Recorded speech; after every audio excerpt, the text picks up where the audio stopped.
We deal with a lot of important issues here in Washington: tax reform, health care, whether we're going to war with North Korea, but a lot of it really comes down to the personal. In fact, it sometimes reminds me of high school. So, for example, we have the departure from the White House of the former Apprentice contestant, Omarosa.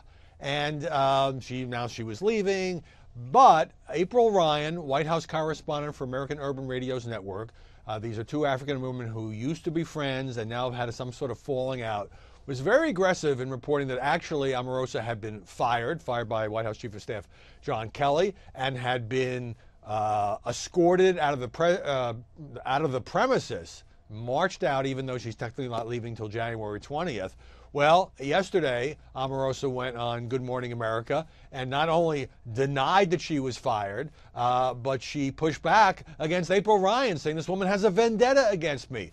Other news organizations did report that, in fact, she was let go, that there was not a voluntary departure, and that, in fact, she had been escorted out of the White House, although the Secret Service, originally reported to have been doing the escorting, denied that it had any role.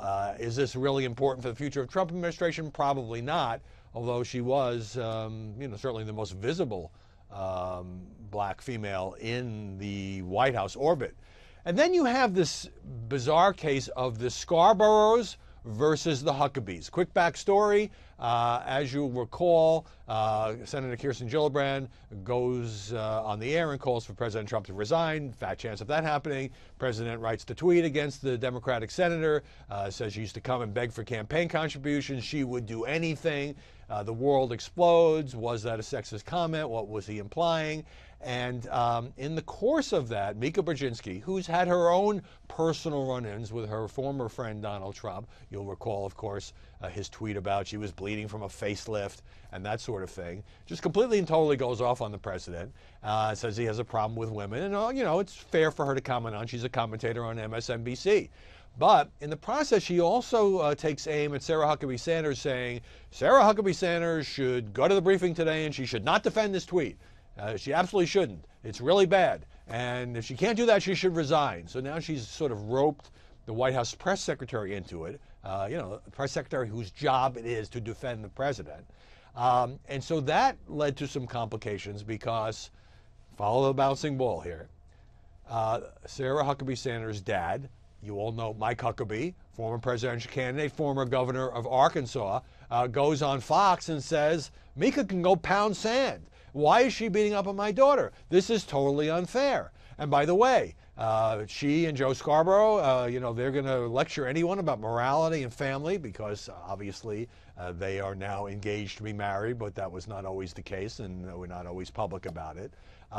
It has reached a level where now you have, Scarborough hitting back at Mike Huckabee, saying it was sleazy of him to do that Mika didn't say anything about family or morality, that she simply was attacking Sarah Huckabee Sanders, or at least criticizing her on the grounds of this presidential tweet, which is sort of within the realm of, the official duties of the White House spokeswoman. So this is, you may say, hey, this is a lot of gossip, and you wouldn't be far off. But this is getting a lot of airtime, both of these stories, Omarosa, Huckabee, Sanders, Mika, President Trump. And it gives you a kind of an insight into what really goes on here. Yes, there are some really important issues, and yes, people work very hard on those issues. But boy, do things get personal.